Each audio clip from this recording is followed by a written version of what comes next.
Vegeta is a glory-seeking Saiyan prince on the perpetual cusp of greatness, especially during the Namek saga. And in my opinion, these two Namek saga Vegeta figures are a microcosm of that reality.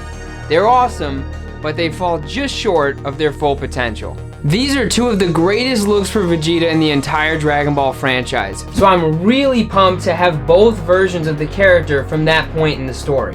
The early Namek saga Vegeta that features the in-style Saiyan armor that he has to shed after damage in battles with Monster Zarbon and the Ginyu Force. And late Namek Vegeta sporting the out-of-style armor he has to settle for after ditching Goku right before his battle with Captain Ginyu. But this one in particular is my all-time favorite. The SH Figuarts older style Battle Clothes Vegeta, which was a premium Bandai exclusive that I've been waiting for Bandai to make since I started collecting this line. This is the one he's wearing when he momentarily convinces himself that he is a Super Saiyan! Long before he actually is one. Let's find out if this was worth the wait. Alright, time to get this thing opened up, and this honestly looks a lot better in the box than I thought it was going to be based on promo images when they originally came out and also early in-hand images from other collectors. Alright, let's go ahead and open this up. This is my favorite version of Vegeta. Wow. I really love this look for this character, and this figure looks very, very good. Very happy to see. The color scheme looks like it's exactly the way it should be. The armor, even the coloring on that is a bit different than the early Vegeta.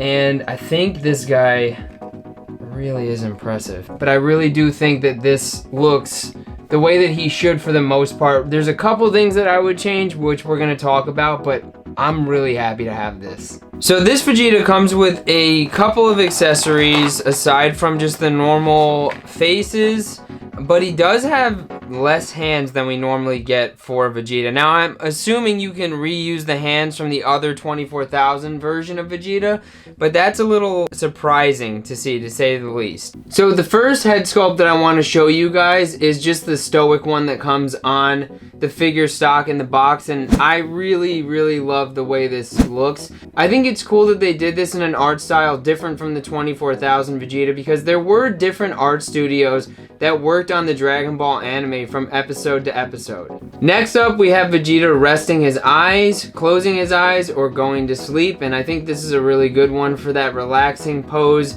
after he gets wished back by the Dragon Balls on Earth, where he's kind of sitting up against the tree with his eyes shut. Now this one is really exciting. This is a new approach that they're taking to showing expression on a character's face, where you've got, of course, a very pronounced facial expression, but then they've included some sweat on the figure, which really looks awesome and adds to a scenario where Vegeta thinks he's really in trouble or has been hurt in some way. I really love that they're starting to do this. And then along the same lines, we have sweat on this one, but also some tears. And this is definitely a first for SH Figuarts, and you can actually reenact some different things related to Vegeta talking about Saiyan pride, planet Vegeta being destroyed, having him be hurt after his fight with Frieza. So that'll work for all of those things. And then the last one here, I think, is the worst of the 5 face sculpts. There just looks to be something off with it. I don't know if it's the eye, the pupil placement on the eyes or what.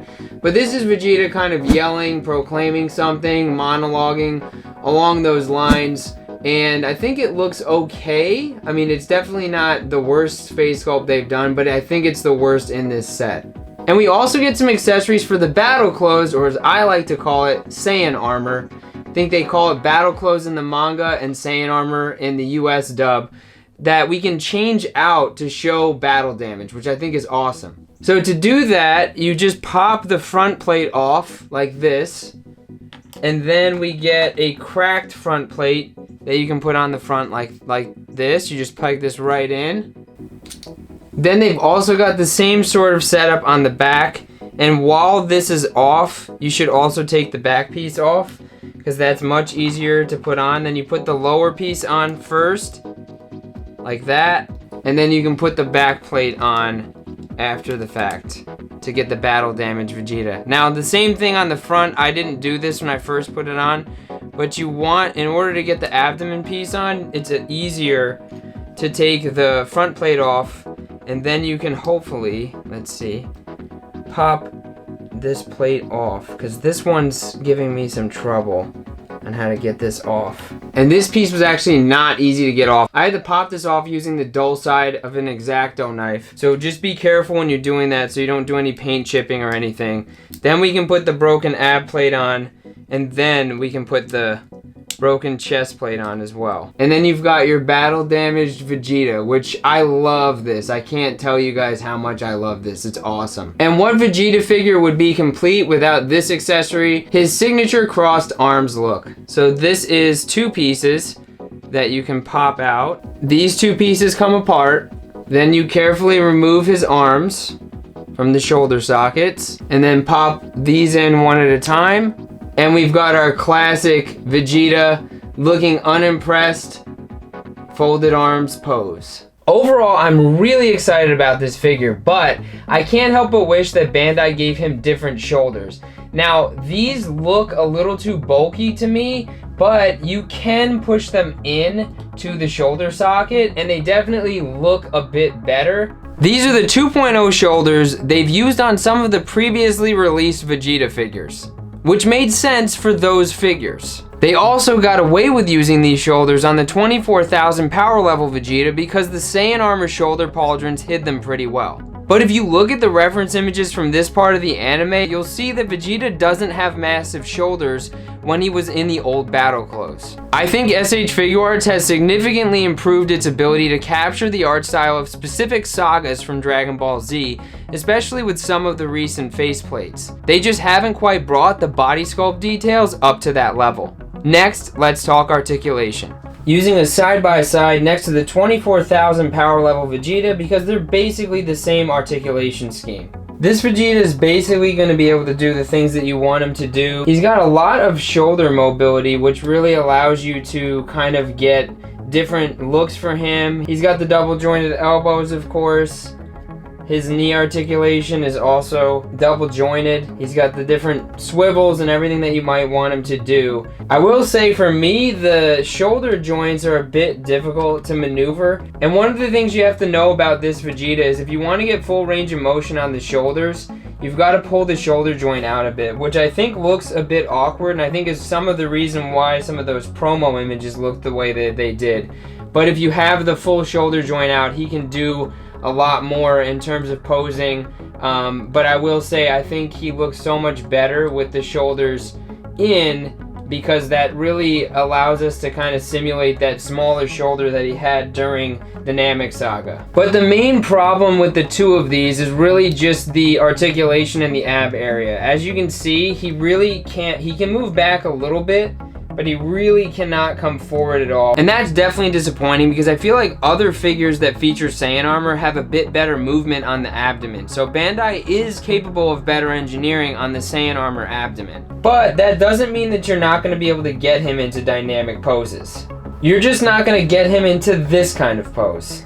And I'm not sure if it's just my copy, but this Vegeta's downward neck mobility is limited. I can only get him to about there, whereas this Vegeta is able to go all the way down, which is really what I would like to see on this one. And I'm not sure why there's a difference there because I'm pretty sure it's the same exact neck setup. Oh, actually, this one has a slit in the back part and this one doesn't. So maybe that's the reason for the difference. And speaking of the neck, this one still does have a bit of a neck gap when you bring him all the way up, which I know is kind of unsightly and not something that people want to see. Although if you're doing a flying pose, you can kind of understand it a little bit and maybe even hide it. In my opinion, you should be able to get this Vegeta into a lot of great poses based on his articulation. I think there are some things that could be better, but ultimately, it doesn't hold this back from being an enjoyable figure. Another negative that these have in common is lack of accessories. Both of these were premium Bandai exclusives, which meant you had to order them direct from Bandai at a higher price. Like most other collectors, I don't love it when they do this. This Vegeta costed me $74.90 after shipping and tax. This one cost me $80.20 all told. So together it costed me $155.10 for this pair of Vegetas. Vegetas, which is a high price to pay, especially with limited accessories. But I can deal with the increased cost if I feel like the value is there, and one of the ways to give us extra value is to pack in the accessories. Neither of these come with enough in my opinion. Would it be too much to ask to pack in some sort of beam effect with a Vegeta at some point? I don't think so. That said, at least this new one comes with the battle damaged armor pieces. That's insanely cool. To me, battle damage is one of the hallmarks of the series, so I absolutely love it when they give us a battle damaged figure or accessories. The 24,000 Vegeta should have at least come with battle damaged pauldrons and armor to recreate his bout with Monster Zarbon. And speaking of this figure, if you'd like a deeper look at the 24,000 Power Level Vegeta, I have a full review on my channel that you can watch. And since we don't get a ton of accessories with these, let's see if we can at least do some kit bashing with them. Here are the heads swapped out. You can't kit bash the face sculpts and the head sculpts for this set. Unfortunately, they have different mechanisms, and so the face plates in the old Battle Clothes Vegeta don't peg into the hair sculpt of the 24,000 Vegeta and vice versa. The old Battle Clothes Vegeta heads work really well as a base form Vegeta in your Cell Saga displays. Ultimately, these are both very cool, but they are a case of what could have been. But regardless, it's awesome to add both versions of Vegeta into my roster of growing Namek Saga figures. If you're a new fan of Dragon Ball who hasn't watched the Namek Saga, I highly suggest you go back and watch it. Or as an alternative, you can watch this video by YouTuber Totally Not Mark. I'm a huge fan of his channel and the series that he did that analyzes all of Dragon Ball Z. If you're a fan of the franchise, that series is worth a watch. He gives all kinds of great nuggets about the production, animation, and writing from the series. Now back to the figures.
So what do you think of this pair of Vegetas? Are you getting them? I already made a diorama for this one, so next up, I'll be making a diorama for the old Battle Clothes version. Make sure you like the video and subscribe to the channel so you don't miss that build. Vasco Toys. Action figure dioramas and props.